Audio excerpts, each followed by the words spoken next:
Le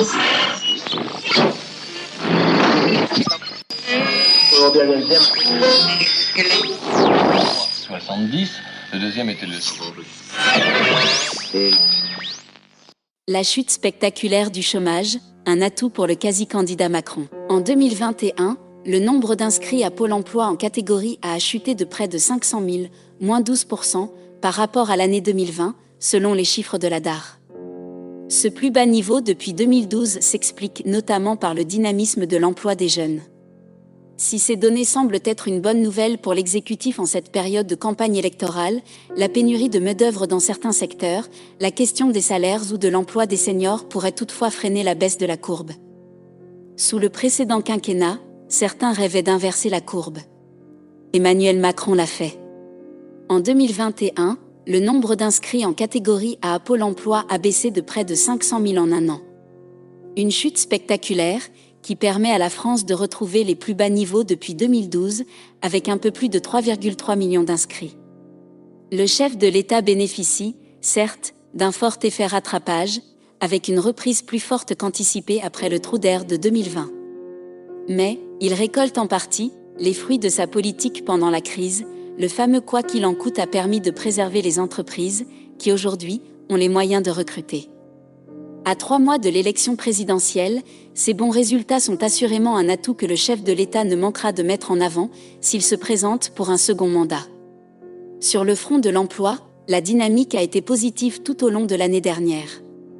Comme en témoigne le reflux enregistré dans les 3 grandes catégories de demandeurs d'emploi, en comptant B et C, qui prend en compte des personnes en recherche d'emploi, mais ayant une activité réduite. Au total, pour ABC, le nombre de demandeurs d'emploi s'établit à 5,6 millions. Et c'est chez les jeunes que le recul est le plus marqué. Ainsi, au 4e trimestre, la baisse en catégorie A pour les actifs de moins de 25 ans atteint moins 8,5% en métropole. Sur l'année, le nombre de chômeurs dans cette catégorie a chuté de près de 18%, soit 87 000 inscrits en moins. Alors que le gouvernement a fait de l'emploi des jeunes sa priorité, avec le développement de l'apprentissage, la distribution de primes pour les employeurs qui recrutent un jeune, ou encore le lancement du contrat d'engagement jeune, Emmanuel Macron y verra les résultats de sa politique.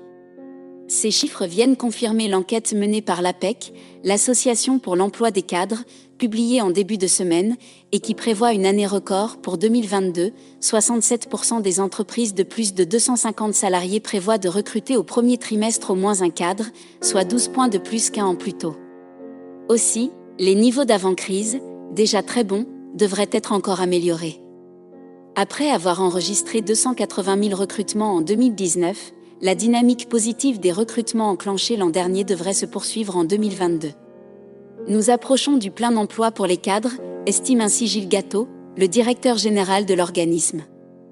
Du côté de Pôle emploi, même optimisme, le service public note une augmentation de 30% des annonces déposées sur son site ces derniers mois. Tous les secteurs ne sont pas logés à la même enseigne.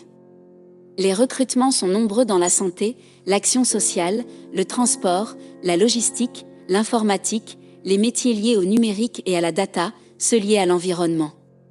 En revanche, les annonces sont moins fournies dans l'automobile, la communication et les médias. Il n'empêche, lors d'une conférence de presse, ce lundi 24 janvier, Geoffroy Roux de Bézieux, le président du MEDEF, assure ne pas avoir assisté à un tel phénomène depuis 30 ans. Il n'y a pas un jour sans que je ne croise un chef d'entreprise qui ne se plaint pas de problèmes de recrutement.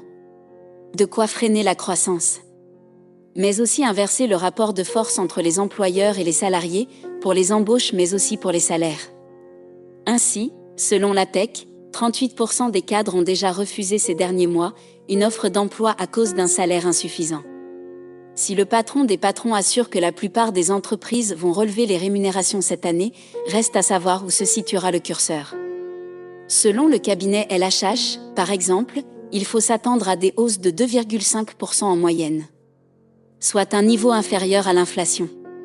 Seule petite ombre au tableau, le nombre de demandeurs d'emploi inscrits depuis plus d'un an à Pôle emploi. Certes, il a également diminué, mais cette catégorie représente encore près d'un chômeur sur 2. Et nombre d'entre eux sont des seniors, pour qui l'embellie a été moins importante, par exemple au quatrième trimestre, moins 4,1% de baisse contre 6,7% pour les 25 à 49 ans. Aujourd'hui, en France, l'âge reste un facteur déterminant et handicapant pour retrouver un job. Pourtant, selon l'enquête de l'APEC, un quart des seniors est par exemple prêt à rogner sur le salaire pour être embauché. Pour ce public, le gouvernement a promis le déploiement de dispositifs spécifiques. Idem pour les jeunes très éloignés de l'insertion. L'exécutif mise sur le contrat d'engagement jeune, avec l'objectif d'accompagner dans ce cadre 100 000 jeunes en 2022. Et encore améliorer l'emploi chez les moins de 25 ans. C'est pour assurer ces missions ciblées que Pôle emploi a d'ailleurs pu maintenir une partie des effectifs qui lui avaient été alloués pendant la crise, alors même que le nombre de demandeurs d'emploi a chuté. Près de 3 400 postes ont ainsi été préservés cette année pour le service public de l'emploi.